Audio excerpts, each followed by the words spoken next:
Lamont Green Jr, FSU commit 2023, play defensive end, and I'm at Gulliver Prep.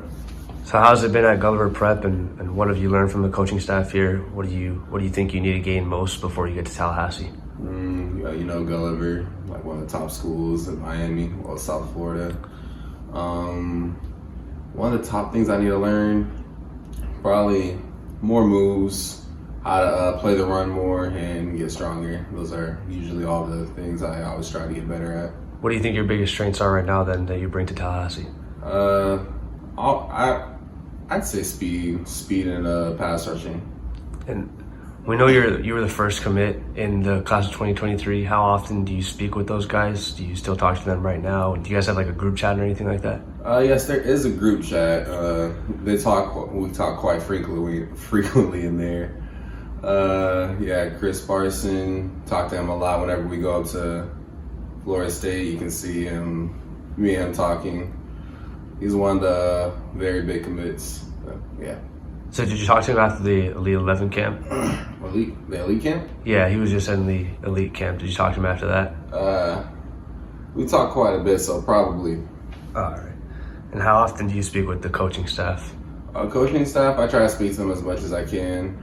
We make sure to touch base, just talk about the defenses and what Florida State's looking like. So talk quite a bit. Is that something like every week, every day? Probably like once a week. So what's your relationship like with Coach JP? Coach JP? We talk. Connection is there. He's just he's the defensive end coach. So every time we talk, he talks about what he wants to improve on once I come back up and how he's excited to train me when I get to Florida State for the elite camps and whatnot. You talk to Haggins? Haggins, yeah. When he talks to me, he just talks about how excited he is for me when I get up there. But he actually knows my father, so half of it will be talking about football, and half of it will talk about my father and how the family's doing. So, what's it like just being the son? I mean, I know they talk a lot about your dad, and you were in the spotlight when you were younger. So, what's it like? If I had to describe it as anything, it'd be like I gotta outdo him at all costs. Gotta make it known that I'm the Lamont Green. He's just the senior. I'm the one with the bigger name. You want to make sure you get the bigger name there when you're in Tallahassee? Yeah. I want to be the celebrity. He has to just be the parent. And what have you learned most from his game? Like watching his tape in the NFL or watching him when he's practicing with you? He practices with me about all the normal stuff for DNs, but from what I watch him, it's more so just like pure aggression. Yeah, if you ever look at his film, it looks like a madman on the field, just throwing people. Yeah, a lot of fans have said like you're more of the quiet guy that doesn't really talk much. How does that translate on the field, and does it even matter? That only helps in the field when there's people smack talking, because I can just easily walk away without listening to them. Half the time I don't even hear them because I'm just focused on trying to get back to the huddle. So it works well with not getting into fights on the field. And it's playing football, like kind of like your vocal piece, where when you tackle someone, that's kind of like you saying like, this is who I am, and this is like, I don't need to talk, like this is just what I produce. Yeah, pretty much. Yeah. So what are your thoughts on kind of like the new age of college football with the NIL and the transfer portal? How big do you think that can be, and what are your thoughts now? With the transfer portal, things are going to be a tad bit harder for recruits just trying to get to college, because you could be promised a starting position, but then next thing you know, like a 5-star from some other school comes in, and next thing you know, you're like a backup, like a third-string backup. So the transfer portal is going to make things a lot harder from like freshman students in college. But if you're like one of the best players, you'll be all right. As for NIL, it's pretty great for young people to be getting money and whatnot, but it's kind of like gonna make it like whoever bids the most money gets the player. So that's always a big worry, but people are gonna go where they want to go. So. And do you think that can be a problem in the locker room? Locker room, I really don't know, but I think it might. And you talked about being a young player, and if you're the best, you're going to see the football field. Do you believe that you're one of the best that you're not going to worry about those transfers coming in? I'm obviously gonna worry. Overconfidence never helps anybody, but as long as I do my best and try to outwork them, I'll see the field even if I don't start. But as long as I see the field, I'll be pretty happy with that. Yeah, some of those transfers like Keir Thomas, Jermaine Johnson, have you talked to them? Did you ever talk to them before? Yeah, I've seen Jermaine Johnson in person before. He's pretty big. I actually had to like slightly look up at him like that. So yeah, I met Jermaine Johnson. So what are your thoughts on what Norvell is building there? I mean, he brought in those two players, and what are your thoughts on what he's making Tallahassee now?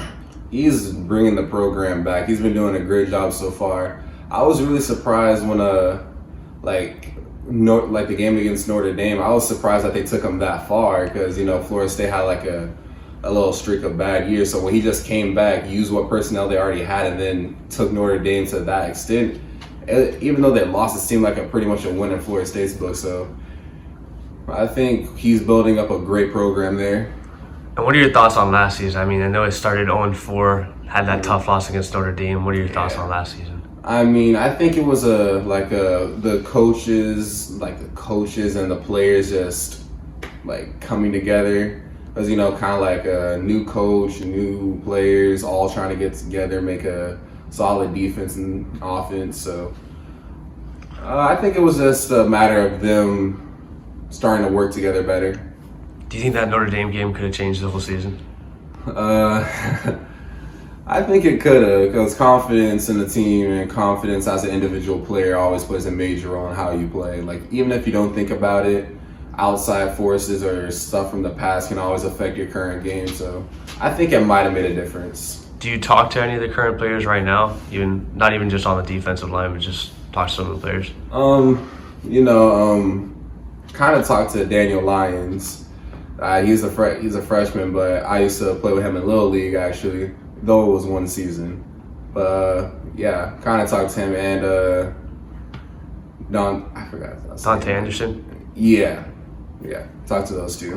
What are your thoughts on those two? Because we had those two kind of broke out in the spring. We didn't know that they were going to be that big. A lot of people didn't think that they were just going to push out in their first couple months there. So what are your thoughts on them and what do you think they can bring?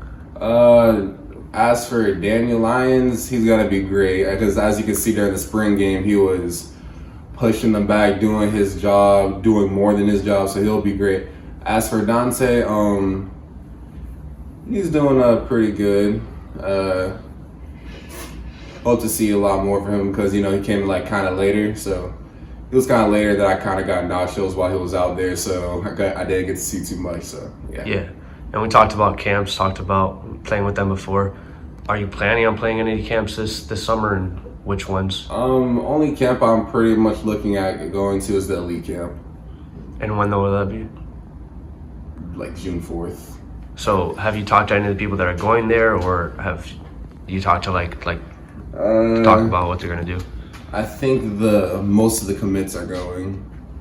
Yeah, from the group chat. Yeah, I think so. You talked to most of the commits and they said that they're gonna be there? Yeah. Okay. So how often do you talk with Keith Sampson? Because he's a big commit that committed a couple months ago. So have you talked to him, and what's your relationship like with him? Well, I don't think I got his number. I don't think I got his number, so I have to try to get it.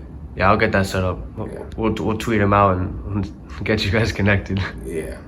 So going back to your dad, what have you taken from him off the field? Because he's had a lot of that on-field he's produced on the field, but with NFL players, it's been difficult with what they do off the field and how they kind of have their money and go along their life. So have you talked to him about that, or? Like taking him from off field as personality wise? Yeah. Because the light's always on you, so. I think mostly what I learned is try to act professional. Don't do anything that'll get you labeled a fool inside of school, outside of school. Just simply put, don't be an idiot. Don't let anybody record you being an idiot. That's simply put. So what do you think you want to produce next season at Gulliver and in your last season? What do you want to do here? And Obviously, double-digit sacks. That's what I'm going for. I want to try to make the D-line a bit better. We have we have a few freshmen on the team. I want to try to get them better, of course. I want to try to leave a big mark on the school before leaving, because anybody would want to be remembered at like their high school. So State championship. yeah. So growing up a Seminoles fan, what was it like, and what was it like kind of committing that day and calling yourself a Seminole now? Growing up a Seminole fan, a lot of arguments whenever it came to Florida State games. Like if there was a Gators fan, UM fan, just everybody just used to love hating on Florida State, and having to defend them was always hard. As for committing, it was kind of, I don't know how to explain it. Happy to do it, and I just immediately started thinking about how I was gonna go in the future, just thinking and just envisioning what I'd do once I got to Florida State. And what were those arguments like? Because I mean, I grew up in Miami, and it's tough being a Florida State fan. So Toxic, just directly toxic.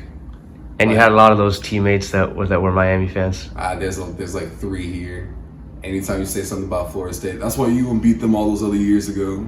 Yeah, so toxic, fun, but very toxic. So just your last message, Lamont, to the fans, to the coaching staff.